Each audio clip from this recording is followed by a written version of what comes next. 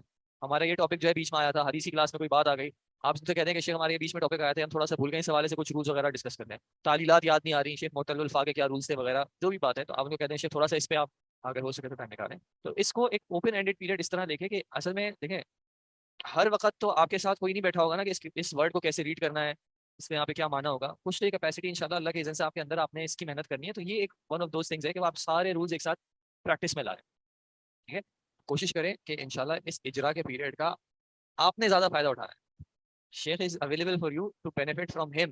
وہ اگر آ کے ڈکٹیٹ کریں گے کہ کیا آج یہ پڑھو تو اگین اس میں یہ بات ہوگی, پھر وہ کوئی سلیبس فالو کرنے کی کوشش کریں گے, اس میں پھر آپ کو ان کے حساب سے چلنا پڑے گا. ابھی آپ کے پاس اوپن آپشن ہے, آپ شیخ کو کہتے ہیں شیخ ہم اس حوالے سے ڈسکس کرنا چاہ رہے ہیں, ایک دن نحو کو چھوڑ کے صرف صرفی اعتبار سے جو ہے ہمیں بتائیں کہ ایک ورڈ یا فارم ہوا, یہ کیا صیغہ تھا, کس طرح بنا, اس کے اور کیا آپشنز ہوتے ہیں وغیرہ وغیرہ. ٹھیک ہے, اجرا باقاعدہ جی نہیں کوئی اسپیسیفک پرسن کی بات نہیں ہے, کنسرن ہونے کی بات یہ ہے کہ کیونکہ آپ لوگوں کے لیے ایک ریلیٹیولی ایک نئے سبجیکٹ کے طور پہ آیا ہوا ہے, تو اس سے بینیفٹ آپ نے کس طرح کرنا ہے, میں اس حوالے سے ڈسکس کر رہا ہوں کہ آپ یعنی شیخ کو انشاءاللہ شیخ سے ہم بات کر لیں گے کہ وہ آپ سے یہ نہیں کہیں گے کہ یہ تو بہت پرانا سوال ہے, یہ تو فرسٹ ایئر والوں کا ہونا چاہیے تھا. جو بھی سوال ذہن میں آتا ہے ہوتا ہے, انسان بھول جاتا ہے کہ معرفہ کیا تھا, نکرہ کیا تھا, پہچان یاد نہیں رہتی. جو بھی بات ہے کوشش کریں کہ انشاءاللہ شیخ سے یعنی کلاس ایسی ہونی چاہیے کہ شیخ کو آپ سے سوال پوچھنے کا موقع نہ ملے. آپ کے سوالات اتنے ہونے چاہیے کہ شیخ یہاں پہ اس کو ایسے کیوں پڑھنا ہے, ایسے کیوں کرنا ہے, یہ کیوں کرنا ہے, یہ ورڈ یہاں پہ اس کو آگے کر دیتے تو کیا ہوتا ہے, یہ پیچھے کیوں نہیں آ سکتا, اگر یہ تاخیر کے ساتھ آئے گا تو اس کے کیا رول ہوں گے. آپ نے شیخ پہ جو ہے نا وہ دھاوا بول دیا. ٹھیک ہے, اوکے, تو امید ہے کہ انشاءاللہ اگر پھر بھی کوئی کنسرن ہو تو جی یہ ایک بہت اچھی بات ہے, یہ ایک بہت اچھی بات ہے. اس کے لیے شیخ صاحب ہے نا, اس ادارے کے وارڈن ہے نا آپ کے پاس, ہاں تو یہ آپ کو اگر نہیں پتا تھا, نہیں ریڈ کرنا ایک الگ, دیکھیں کچھ ویسے تو ایک بات ہے, جتنا آپ زیادہ ریڈ کریں گے اتنے آپ کی زبان پہ ورڈز چڑھیں گے, سمپل سی بات ہے. اللہ تعالیٰ نے ایک نظام بنایا, آپ جتنی انشاءاللہ والذین جاہدوا فینا لنہدینہم سبلنا, آپ جہاد کریں گے اللہ کے راستے میں, اللہ تعالیٰ آپ کے لیے راستے کھولے گا. آپ کی اگر آپ پیسیولی بھی رہنا چاہ رہے ہیں کہ آپ ریڈ نہیں کرنا چاہ رہے, کم از کم کتاب جو ریڈر ریڈ کر رہا ہے آپ اپنے ذہن میں تو اس کو ریڈ کریں نا, تو آپ کو پتا چلے گا میں نے اس طرح نہیں پڑھا تھا, اس طرح پڑھا تھا, تو یہ کیوں ہے اور یہ کیوں نہیں ہے. آپ کلیئر ہو, یہ کلیئرٹی آپ کو انشاءاللہ ہیلپ کرے گی. ہر وقت جو ہے کسی کا ڈنڈا آ کے آپ چلیں, اس مینٹیلٹی سے باہر نکلنا ہے. ڈنڈا ہو نہ ہو, یہ پاکستانی کہتے ہیں نا کہ کراچی کے ایئرپورٹ, پاکستان چلیں کراچی کے ایئرپورٹ پہ سیدھی لائن نہیں ہوتی, اور کہاں پہ دبئی میں جا کے وہی بندے بالکل سیدھی لائن میں ہوتے ہیں, کوئی کچھ کمپلین نہیں کرتا, کوئی کچھ نہیں کہتا. تو وہ ضروری نہیں کہ ہر وقت ڈنڈے کا زور رہے, خود بھی آپ اس حوالے سے وہ رہیں. انشاءاللہ آپ آپس میں ڈسٹریبیوٹ کر لیں کہ ایک دن ان کا, ایک دن ان کا, ایک دن ان کا, ایک دن ان کا. آپ تھوڑا سا ساتھیوں کو انکریج کریں کہ یار تم پڑھ نہیں رہے, اور دیکھیں آپ کو بھی الحمدللہ کسی کو پوائنٹ آؤٹ کر کے کسی کی غلطی کی بات نہیں ہے, لیکن آپس میں ہوتے ہیں تو ایک انڈرسٹینڈنگ ہو جاتی ہے کہ کوئی شخص کس چیز میں ویک ہے. المسلم مرآۃ المسلم, کیا مطلب ہے اس کا؟ آئینہ ہے. کیا مطلب ہے آئینہ کا؟ آئینہ کیا کرتا ہے؟ اچھا, آپ کبھی ایسا ہوا ہے کہ آپ صبح اٹھے ہو, شیشے میں جا کے دیکھا ہو, شیشے کو گالیاں دی ہو, کیسا منہ دکھا رہے ہو مجھے؟ نہیں ہوتا نا, شیشے کو برا بلا نہیں کہتے, کیوں؟ شیشہ آپ کو ایک ریالٹی بتا رہا ہے, آپ اس ریالٹی کو ہے ایکسیپٹ کرتے ہیں, اور اس حوالے سے اپنا آپ کو اگر تبدیل کرنا ہو, کوئی سرخی پاؤڈر لگانا ہو تو آپ لگاتے ہیں. تو مسلمان کا بھی کام اچھے طریقے سے کرنا ہے, لیکن تھوڑا اپنے بھائی کو انکریج کریں کہ بھائی آپ اس معاملے میں تھوڑا سا ویک ہو, کلاس میں کوشش کرو تھوڑا اس حوالے سے پارٹیسپیٹ کرو, آپ ریڈنگ میں تھوڑی آپ کس طرح کی مسٹیکس ہیں کوشش کرو کہ ان کو کریکٹ کرو. ابھی یہ موقع ہے, آپ کے پاس اساتذہ ہیں, آپ کو لائیو امیجیٹ فیڈ بیک مل رہا ہے. نہیں پتا کہ کل کو کون سے ان میں سے اساتذہ اویلیبل ہوں یا نہ ہوں, سمپل سی بات ہے. فیکٹ آف لائف ہے. مدرسے میں ہم پڑھتے تھے, ایک استاد, ان سے بہت اچھا تعلق, جب کچھ پوچھنا ہے گرامر کے حوالے سے, نحو کے حوالے سے خاص کر پوچھنا ہے, فوراً جس طرح کا بھی ٹیڑھا میڑھا سوال ہو الحمدللہ ان کی طرف سے جواب آ جاتا تھا. اللہ نے ان کو اتنا ملکہ دیا تھا. اور آؤٹ آف نو ویئر ایک دن پتہ چلا کہ ہی از نو مور. اب کیا کریں؟ اور پھر وہ ذہن میں آتا ہے یار وہ جو شیخ کے ساتھ ٹائم تھا نا, ہم نے وہ فضول باتوں میں ضائع کر لیا تھا. وہ جو موقع تھا زندگی میں وہ فضول چیز میں ضائع کر لیا تھا. ابھی آپ کے پاس موقع ہے, ابھی آپ کے پاس علماء وقت نکال کے آ رہے ہیں, کل کو ہم ڈھونڈنے کی کوشش کریں اور ہمیں جواب نہ ملے. آپ کو ہی پتہ ہے کہ علماء مصروف ہوتے ہیں, آپ کلاس سے نکل جائیں, پوچھیں جو آن لائن کوشچنز آتے ہیں, 2-3 دن لگ جاتے ہیں جواب ملنے میں. تو ابھی موقع ہے, اس موقع کو انشاءاللہ اس سے فائدہ اٹھائیں. ٹھیک ہے, اگر کوئی بات بری لگی تو معذرت, کوئی پرسنل ہٹ کی بات نہیں ہے, لیکن کوشش کریں انشاءاللہ ان چیزوں کا تھوڑا سا خیال کریں. جزاکم اللہ خیر. السلام علیکم.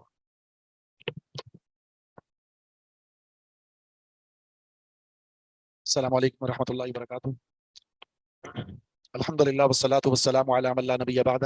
اعوذ باللہ السمیع العلیم من الشیطان الرجیم من حمزہ ونفخہ ونفثہ. فلولا اذا بلغت الحلقوم. پس جب روح حلق کو پہنچ جائے گی. فلولا کا ویسے تو لفظی معنی ہے پس کیوں نہیں. اذا جب بلغت پہنچ جاتی ہے, الحلقوم روح حلق کو. مفہومی معنی ہے جب روح حلق کو پہنچ جائے. وَأَنْتُمْ اور اس حال میں کہ تم حِينَئِذٍ اس وقت تنظرون تم دیکھ رہے ہوتے ہو. تم اس وقت آنکھوں سے دیکھ رہے ہوتے ہو. جب روح نکل رہی ہوتی ہے نا, عمومی طور پر آپ نے اگر مشاہدہ کیا ہو کسی لاش کا, کسی قریب المرگ کا, تو جب وہ اس کی روح نکلتی ہے تو اس کی آنکھیں اوپر کی طرف ہوتی ہیں, کھلی ہوئی ہوتی ہیں. اس لیے حدیث میں آتا ہے کہ فوراً اس کی آنکھوں کو بند کر دیا جائے, کیونکہ جو فرشتہ روح نکال رہا ہوتا ہے تو یہ انسان اس فرشتے کو دیکھ رہا ہوتا ہے یوں, اور پھر وہ فرشتے جیسے روح لے کر نکلتے ہیں تو اس کی نگاہ بھی اس کی طرف ہوتی ہے اور یہیں ٹک جاتی ہے. جی بالکل پیچھے کر. فرشتے کا یہ اصل جو روح لے کر جا رہے ہیں. تو اس وقت دیکھیں آپ کا اپنا معاملہ ہے یا آپ کے کسی عزیز کا.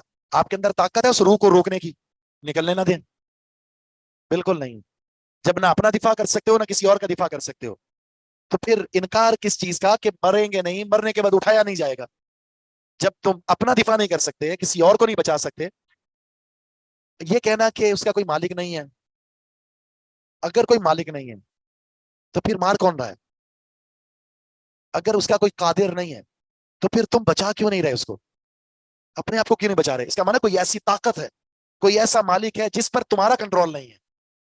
جب چاہے جس کی چاہے جیسے چاہے روح نکال لے.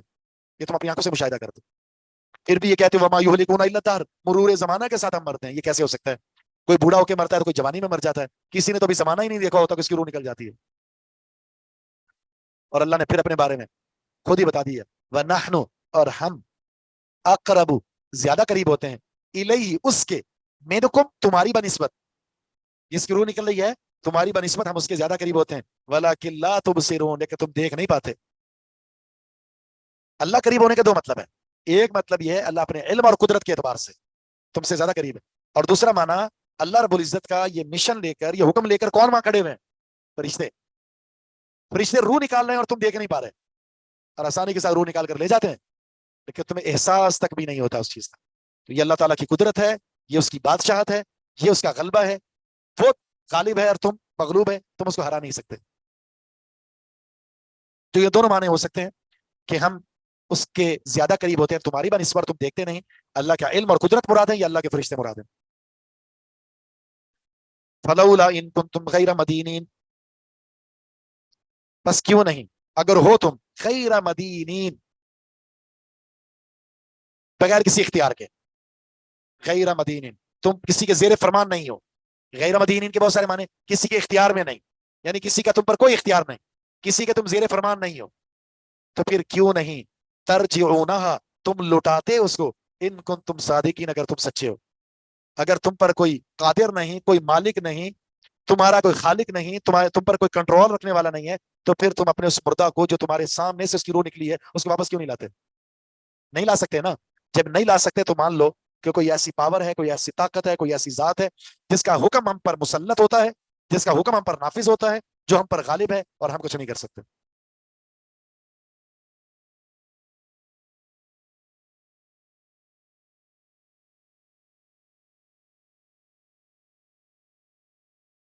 مدین یہ دانا یا دینو سے بھی ہے, جس کا معنی جزا دینا. تو اس کا معنی پھر یہ ہوگا